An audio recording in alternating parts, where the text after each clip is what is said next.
All right, so all my family folks that are looking for a 7-passenger SUV with some style, this is definitely it. This competes with the likes of the Navigator, the Escalade, the Grand Wagoneer, those, 7-passenger big SUVs. Price-wise, it's up there with a lot of other SUVs, as you can imagine, because the starting price of this SUV, the 2021 Mercedes GLS580, this thing starts at $100,000. And with all the options this one has, it comes out to about $112,000. That is a lot of money. But as you can see, this thing is absolutely gorgeous. It's got a paint color called the Zeno Cardinal Red, and it's not that expensive of an option. It's about $360. It's on the lower end of the prices of the Zeno paints, but it's really pretty. And these wheels that are on it, these AMG wheels, Mercedes just has to be so weird, because these are 23-inch wheels. Just like the 19s, these are 23s. It's so weird. I'm sure Pirelli's the only company that makes a 23-inch tire, but these are a almost $3,000 option. But in my opinion, they look great. I think they're worth it. What I would like to see, though, for SUV that weighs like 5,700 pounds, I'd like to see a bigger caliper. Particularly, the rotors are a pretty decent size, but I'd like to see a bigger caliper. You may get that when you get the AMG, but on all four corners, if you can see through there, you have air struts. So you have air ride at all four corners. You're riding on, like I mentioned, 285/40, 23 Pirelli P0s up front, and in the back you have a massive 325/35/23. Crazy stagger on the wheels. Inside is black leather, but it's kind of a textured leather. It's not smooth, but it's still soft, if that makes any sense. Along with the natural grain gray oak wood trim along the door panels. Obviously, your heated and cooled seats, Burmeister sound system. Like I mentioned, you got this textured leather, but it's so soft. Seats are super soft. You got the wood that runs along the dash.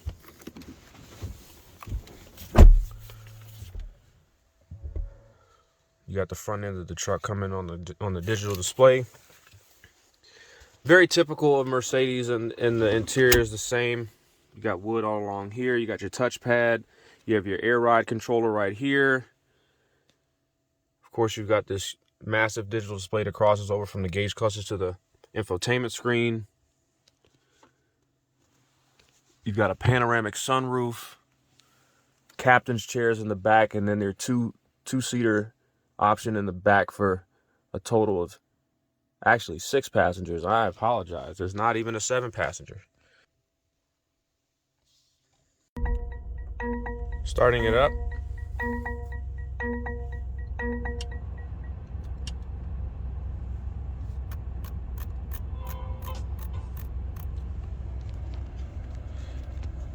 Like all Mercedes, you have a whole bunch of customization here. You have the augmented reality, which is an option for the navigation, which is super cool. You guys have seen that.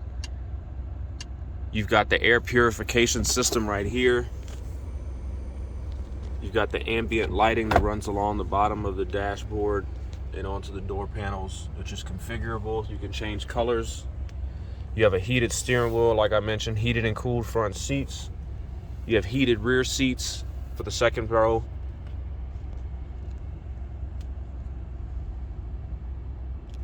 You do have your air suspension controller right here. You hit the button and it shows rising up there in the front. With the air suspension all the way up, it does give a significant height difference in ground, significant height change with in ground clearance. Stepping into the back seat, you have similar to the same. These are powered captain's chairs in the back, so you do have recline and forward movement, but it's all powered, which is super nice, just like the front seats, and they are heated. So stepping into the back seat,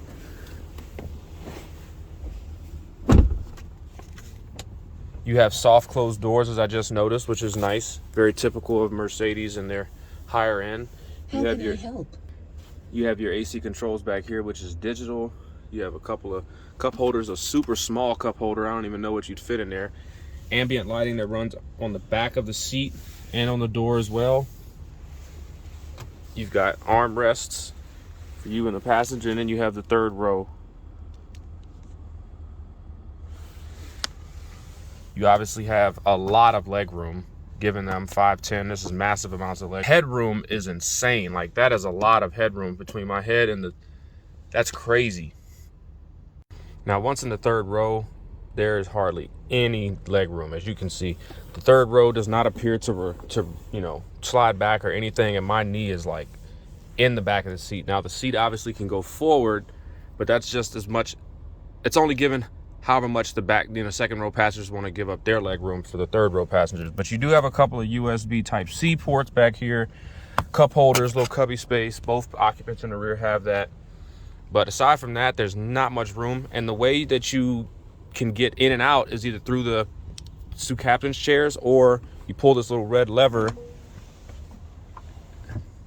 and it pushes the seat down. Now, pulling it again, I figured it would release the seat bottom and it would lift up to be able to get out, but that doesn't appear to do anything. I pull up and it does not appear to lift the seat up. It appears to just control the seat back. So that's one thing to consider. You do have a powered tailgate that opens up to a pretty decent amount of storage space. This is probably equal to that of the Tahoes and the Yukons. You do have a powered third row. So with the third row down, you have a pretty decent amount of storage space now, right? And of course, as you just saw, it's powered, so they'll come back up on their own. You have looks like a med kit on this side.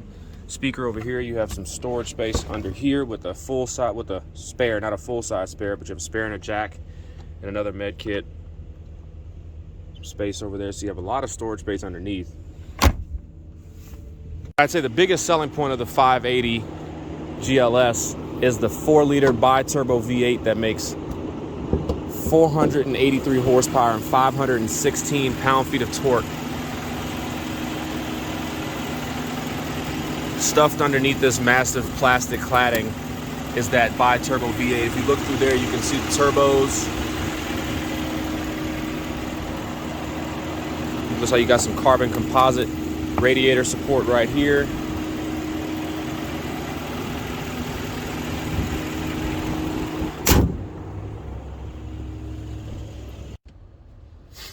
And all that power goes through a 9-speed automatic transmission, which when left in comfort mode is super, super smooth.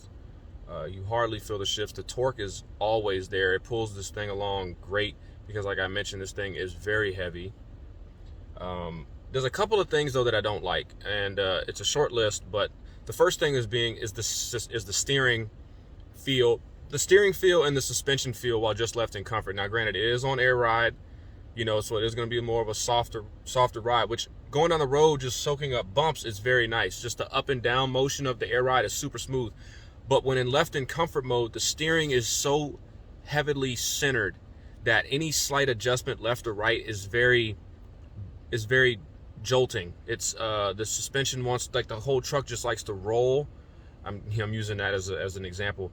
To where it's just a little unsettling, especially going around turns, because it seems too darty, if that makes sense, for it being in comfort mode. Now, when you go into sport mode, it stiffens up the suspension to where the up and down motion is obviously a little harder, but it reduces that roll. So the truck doesn't seem to want to, side to side, and the steering is a lot more precise.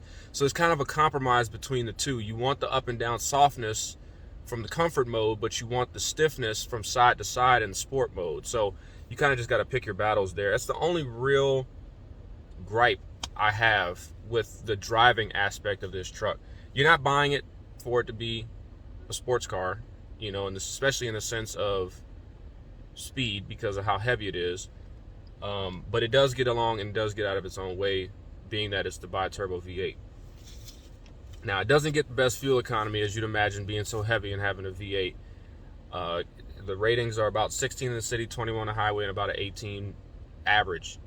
But it does appear to have a pretty decent sized tank, getting about 400 miles out of range in one tank, so it's not terrible.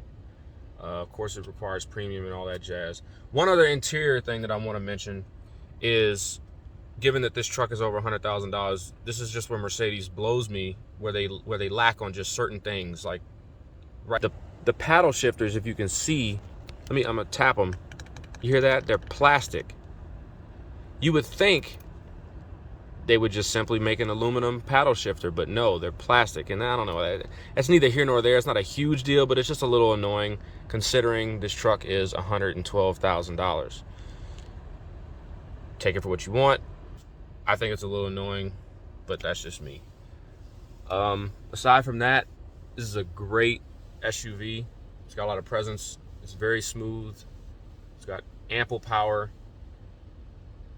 So, you know me, I like my Mercedes, but that's the, like I said, the driving feature, the driving aspect, the comfort mode, the sport mode. That's the only real annoyance that I have. Aside from that, it's a really nice truck. So, if you're in the market for bigger SUV and you want luxury, this is one to consider. It's up there with the Escalades and the Navigators.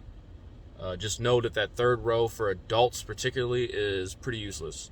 So don't expect people to want to sit back there. Aside from that, it's pretty nice. Y'all take care.